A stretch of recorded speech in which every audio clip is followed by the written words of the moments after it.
پسرکی از مادرش پرسید: مامان چرا گریه میکنی؟ مادر فرزندش را در آغوش گرفت و گفت: نمیدانم عزیزم، نمیدانم. پسرک نزدیک پدرش رفت و گفت: بابا چرا مامان همیشه گریه میکند؟ او چی میخواهد؟ پدرش تنها دلیلی که به ذهنش میرسید این بود: همه زنها گریه میکنند به هیچ دلیلی.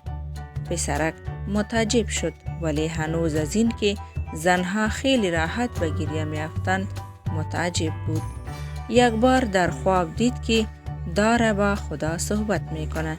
از خدا پرسید: خدایا چرا زنها این همه گریه میکنند؟ خداوند جواب داد: من زن را به شکل ویژه آفریدم.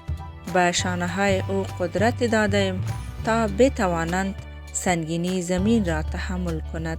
به بدنش قدرت دادم تا بتواند درد زایمان را تحمل کند.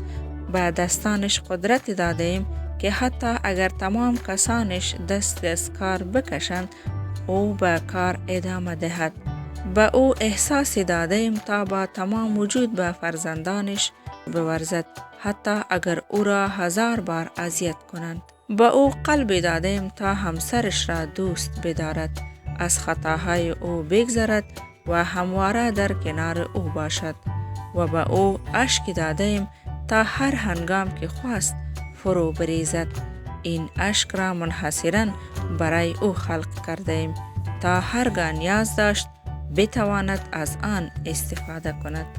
زیبایی زن را باید در چشمانش جستجو کرد، زیرا تنها راه ورود به قلبش آنجاست.